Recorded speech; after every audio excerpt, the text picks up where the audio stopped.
New video from Fort Myers Beach is giving us a look at rising waters inside a restaurant there. The owners say last night's flooding surpassed that of Hurricane Helene. And our Larry Seward has been touring through the damage there all day long. He joins us live now.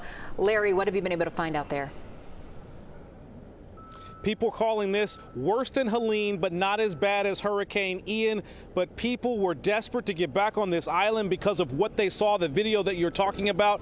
Behind me, that's the bridge. Earlier today, there were hundreds, and I mean hundreds of cars almost parked on that bridge trying to get across here to check on their property. That went on for more than an hour as officials opened this place up for people to come on.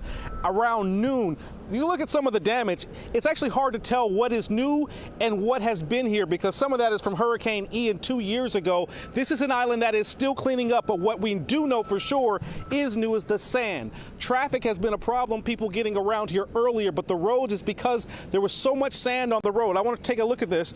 This sand was at least up to the side of this curb on the street. It's since been pushed to the side here, but you can hear trucks in the distance. They're still working on this. This is actually one of the best stretches here as we're near the Times Square part of the island. Across the street, obviously the beach in the distance, that's a parking lot, and you can see how much sand still lies there even after they've cleaned it.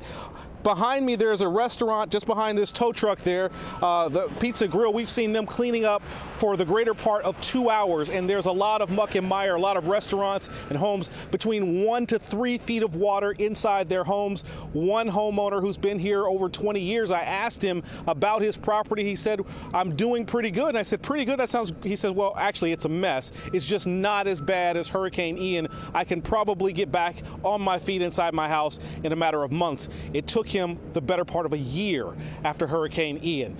Coming up at 5, you're going to hear from some of the people that have come back here and see some of the images, incredible images of water around some of the homes, transformers exploding, and what they're learning about those properties. For now, we're live in Fort Myers Beach. Larry Seward, CBS News, Miami. All about that perspective for these people who've been through so much already over these last couple of years. Larry Seward, thanks for that report. Thank you, Larry.